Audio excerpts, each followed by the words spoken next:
My name is Casey Jenkins of Darker Than Blue Cafe at 3034 Greenmount Avenue, and welcome to my kitchen. We're going to show you how to prepare a stuffed flank steak. The stuffed flank steak is a wonderful holiday dish. It's nice, it's hearty, has a beautiful color, and it's a wonderful dish to show off to your friends. The first thing we're going to do is we're going to cut open the flank steak and we're going to butterfly it open. Now, you want to make sure you have an extremely sharp knife for this, because you're going to lay the knife level against the flank steak, and you're just going to kind of pull it gently, letting the knife do all the work. And this is called a butterfly cut. And then you want to kind of look inside to make sure that you haven't cut through the bottom. Now, for the people that are doing this the first time, what I always recommend is doing a one-cut pull. When you're doing the one-cut pull, you want to open up and butterfly the piece of meat, because you want to ensure that you haven't cut all the way through, because you don't want the filling to come out of the sides of it, because it doesn't make for a good presentation. And then you're opening up, you're butterflying the entire piece of meat, and when doing that, you want to come all the way to the edge without cutting through the back seam, because if you cut through the back seam, you won't be able to roll it up. And you can do this with almost anything. You can do it with a pork loin. You can do it with a London broil, which is a 1-inch cut from a top round, opening it up. So you can do this with almost anything, and that's the thing that we want you to know today. We're going to salt and pepper the inside. I'm a big proponent of salt and peppering all of your food, so that when it gets out to the table to your wonderful customers, it's seasoned perfectly. So I always do a kosher salt mixture with a black ground pepper mixture, and you want to do it all the way to the edges so that it's evenly done.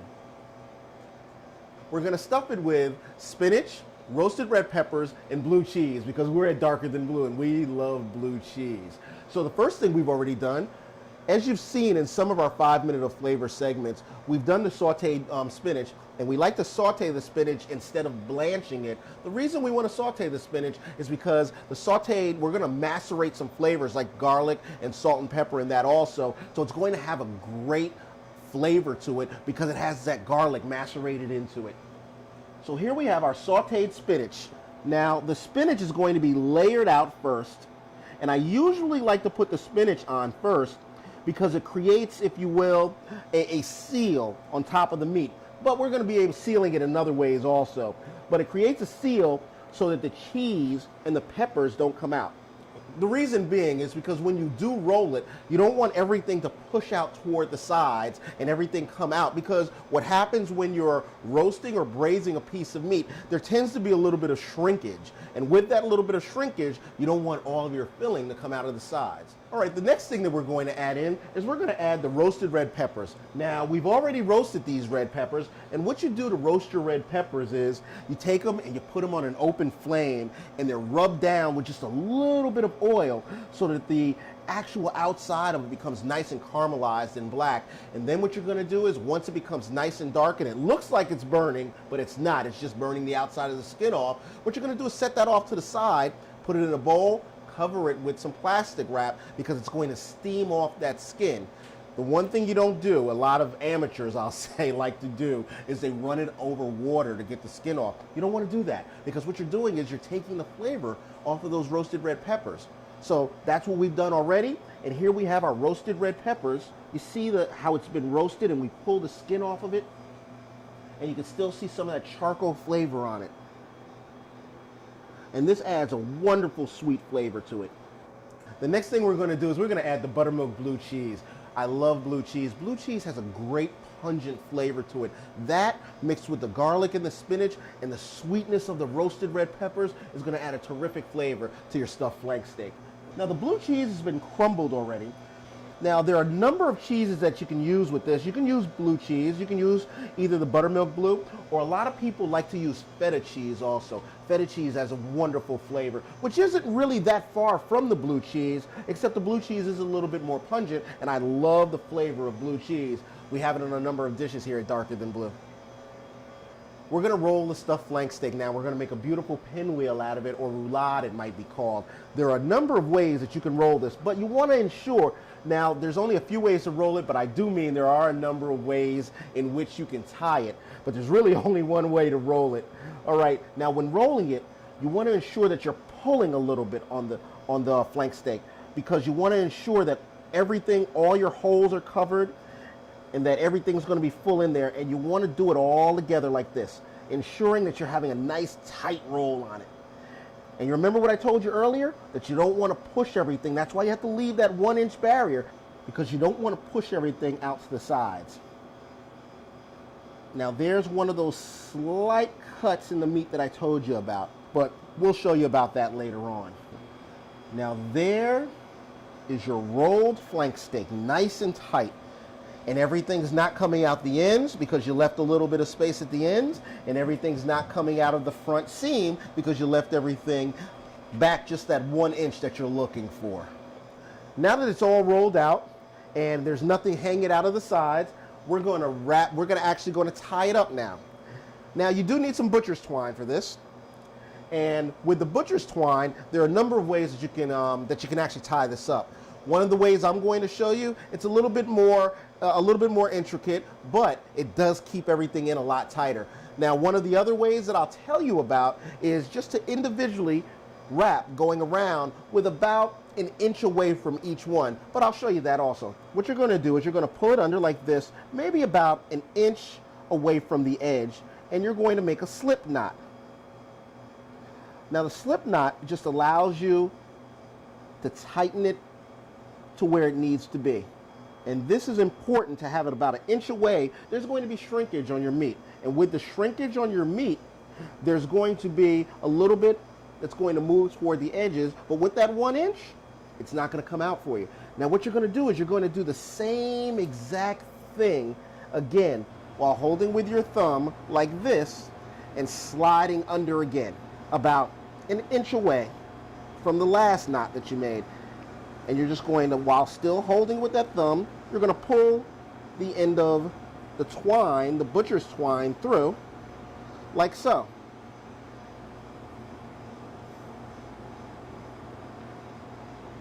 And it's going to be about 1 inch away. And you're going to make sure that it's nice and lined up. There you go. And you're just going to do that all the way down the stuffed flank steak.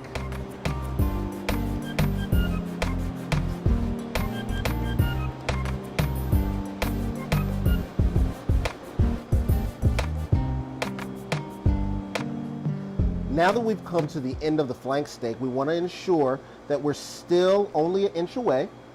Like I talked about earlier, there's going to be shrinkage, so you want to ensure that your filling is going to stay inside. And now what we're going to do is we're going to make that slip knot at the end again that we started off with. Well, first we probably should cut our twine just a little bit. Now to take the excess off. And we're going to make that slip knot the same way you did once you started off stuffing your steak. And nice and tight. And just cut away the excess. Now that it's perfectly rolled, we're going to start the cooking process. The first thing you want to do is you want to start off with some salt and pepper. Like I told you in the beginning, we salt and pepper everything so that when it gets out to that customer, it has a nice, great, bold flavor to it. Now we have this wonderful piece of meat. What we're going to do now is we're going to sear it off. When you're searing it off, it's kind of like cauterizing the outside. You're going to create it and lock in that flavor, and you're going to sear the outside to a nice brown color all the way around. The first thing you're going to do is you're going to get a hot saute pan with just a little bit of oil in it. And you hear that sizzling?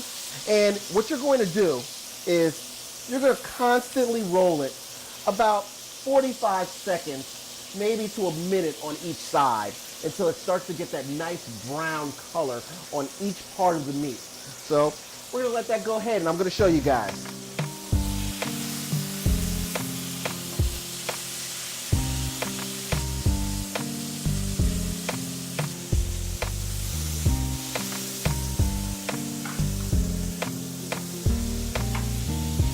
You're searing the outside of that.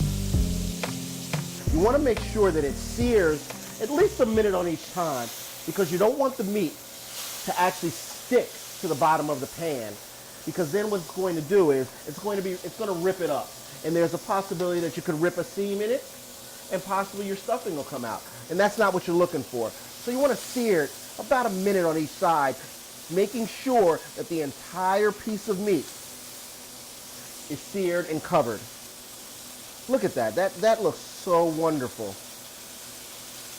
And you see why it was important to make your wrapping, your butcher's twine, have it about 1 inch apart from each other, maybe to 1.5 inches, because that way you're sealing off the entire piece of meat and nothing's able to get out.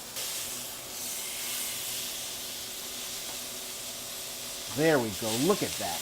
That is beautiful. Now that we've taken it out of the oven and we've let it settle just a little, because you have those juices in there and those juices are going to be moving around. So you want to let it settle a little bit so when you cut it open, everything doesn't come oozing out of it and it looks beautiful to serve to your customers for holiday. Now the first thing we're going to do, cut off the twine that I showed you how to wrap on there earlier.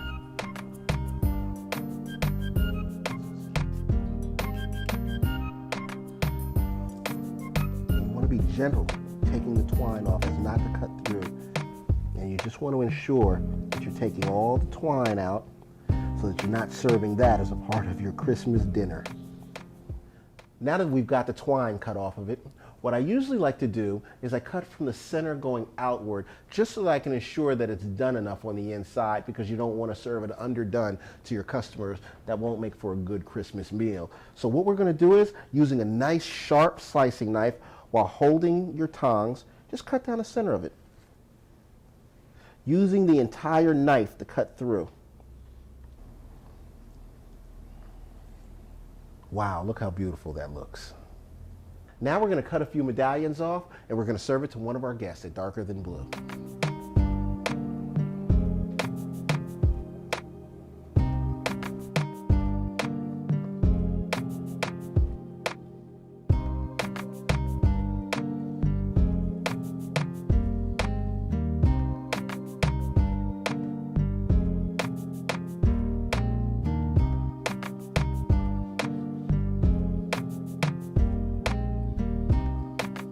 Now that we're all done cutting and cooking, we're going to serve it to one of our guests today. And this makes a wonderful holiday meal. Look at the green and the white and the red inside of it. Great holiday colors. And we served it with a little bit of baby mixed field greens with our own orange marmalade vinaigrette. Now we're going to serve it to one of our guests.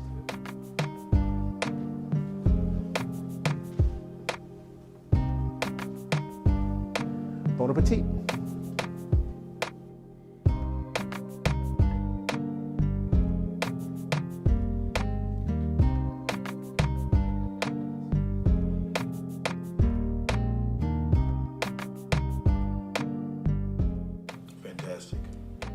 Thank you for joining me in my kitchen as we prepared a stuffed flank steak with roasted red peppers, sauteed baby spinach, and buttermilk blue cheese. Happy cooking and happy holidays from Darker Than Blue Cafe, where blues and jazz meet.